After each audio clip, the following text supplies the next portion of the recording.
वागर्ताविव सम्पृक्तौ वागर्तप्रतिपत्तये जगतः पितरौ वन्दे पार्वती परमेश्वरौ वसुदेवसुतं देवं कंसचाणूरमर्दनम् देवकी परमानन्दं कृष्णं वन्दे जगद्गुरुं सदाशिवसमारम्भां शङ्कराचार्यमध्यमाम् अस्मदाचार्यपर्यन्तां वन्दे गुरुपरम्परां हरिः ओम्।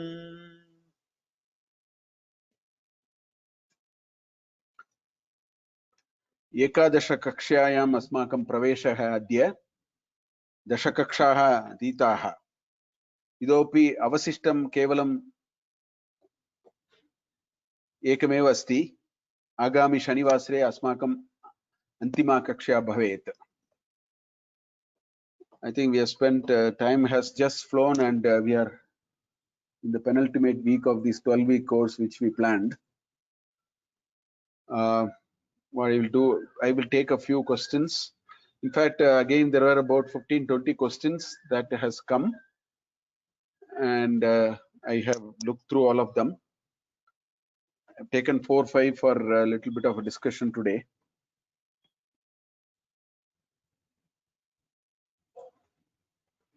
So there's one question: in all our pujas addressed to any of the gods, be it Ganesha or Shiva, all that we ask for are Ayuhu, Aishwarya, Abhivriddhi for ourselves and our family.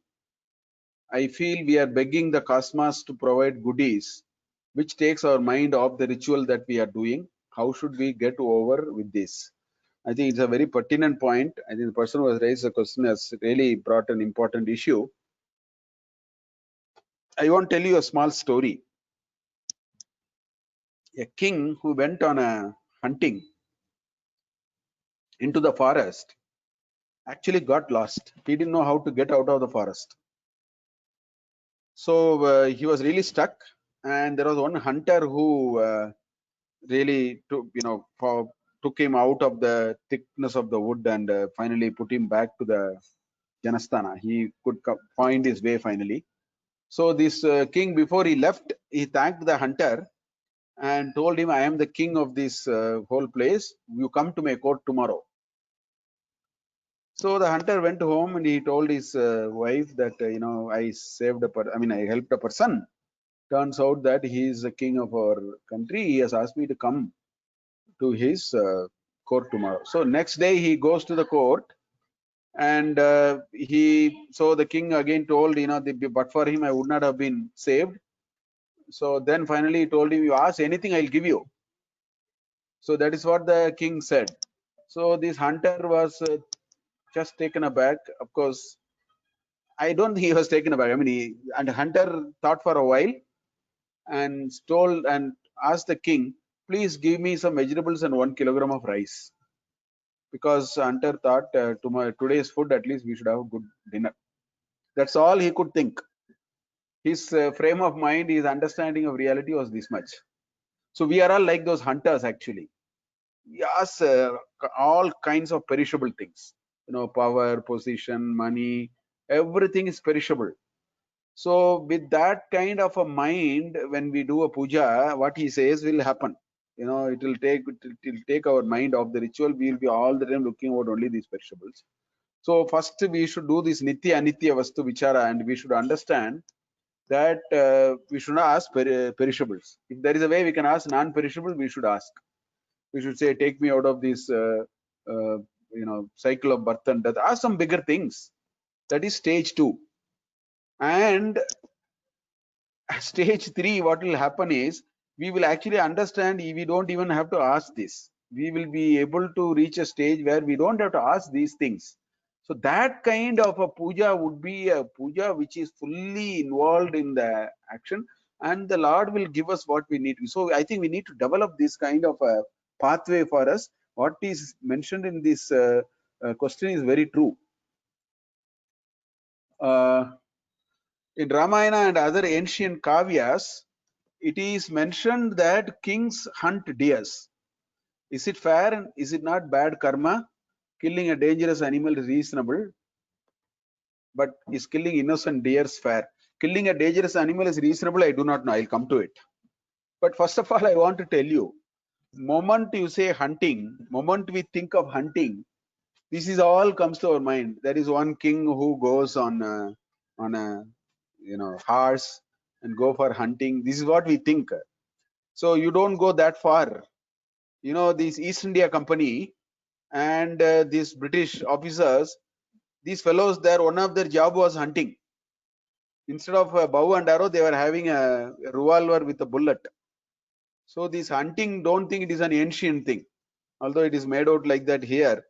Hunting happens even now. In fact, I do not know how many of you are aware, in New Hampshire and Vermont state, in northeastern part of the US, New England states, every year they are actually, the government is issuing shooting license because they want to control the population of animals in the forest. So they do some back of the envelope, they play God.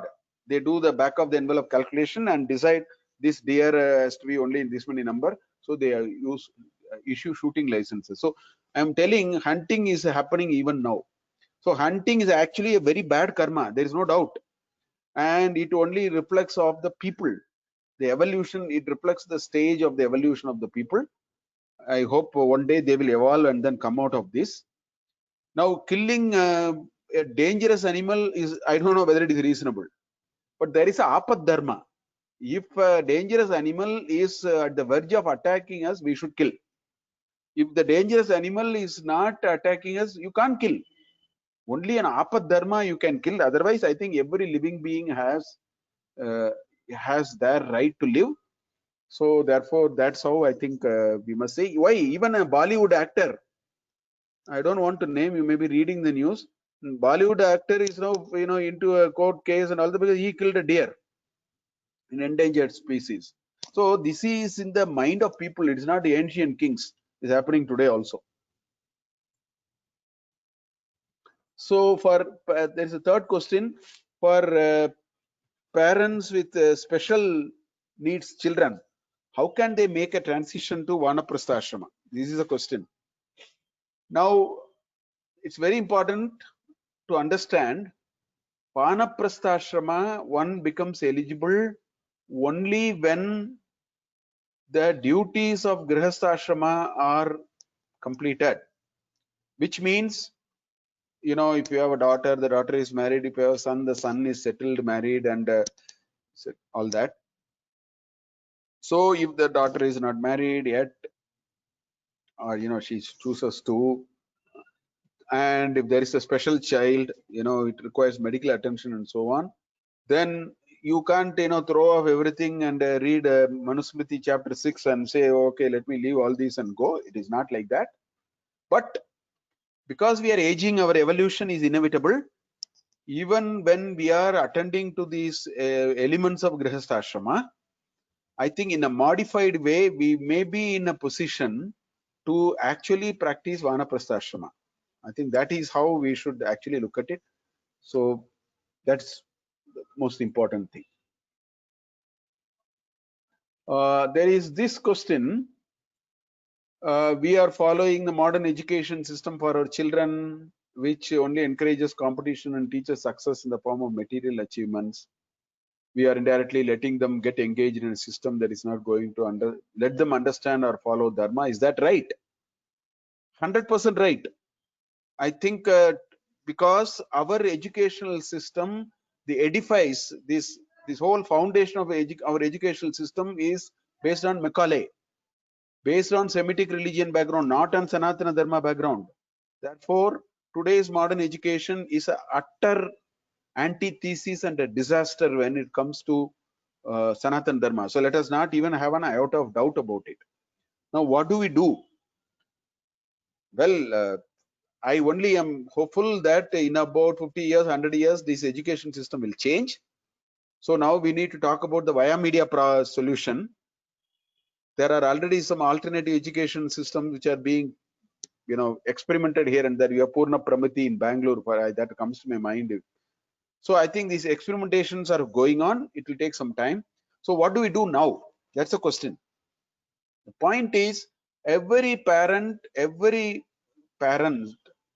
or the parents who are upbringing their child must be very, very conscious of this. And that's step one. Step two, they must understand that they have to invest very qualitative time with the children. You have to fill in the gaps. You have to practice Sanatana Dharma, teach Sanatana Dharma, imbibe, put them into that habit and all that. We are able to spend time for so many things. We don't spend time for all these for our children. So the Via Media solution lies there. And this you can do only between the age of, I would say, 2 to 10. After that, the opportunity is lost forever. You can't wake up at the age of 25. There are one or two questions which came like that also earlier. Can't wake up when the child is 25 years and say my child is doing this, doing that, they are marrying some other religion. You can't do anything. That means you haven't invested, or sometimes you invested enough, it happened, that's a prarabdha. My own reading is most of us don't invest. So I think this is the responsibility of a parent. The next generation must be safe in the hands of Sanatana Dharma. We must spend quality time on it. So that is how I would suggest. Then, can I define Dharma by merely saying what I don't want others to do to me? I must not do that to others. For example, I don't want others to lie to me, and hence I must not lie. Will that be a useful guide for me to decide on any action if I'm confused whether I'm following a dharmic way? This is absolutely correct. It's a very nice perspective. This is the starting point and the foundation of practicing Sanatana Dharma. In fact, I remember now there is a book written by Swami Dayananda Saraswati of Arsha Vidya Kendra, Coimbatore. The book is called Value of Values.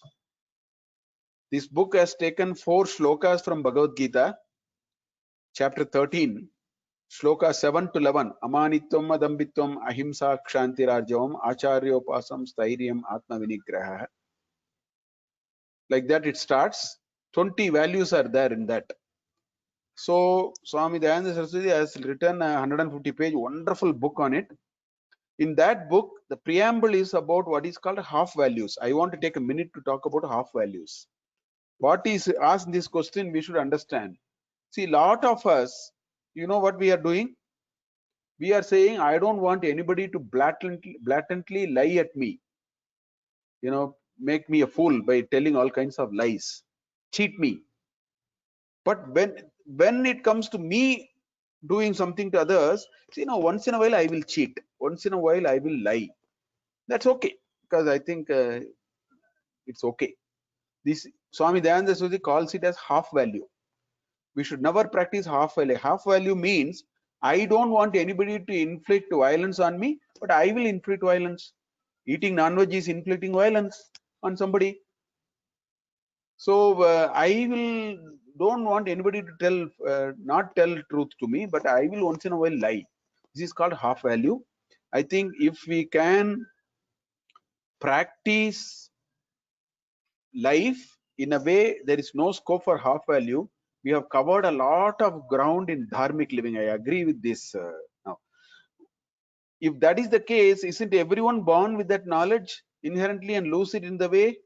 Very true, because our purusharthas are and our free will framework and all that might push us to do things which are adharmic.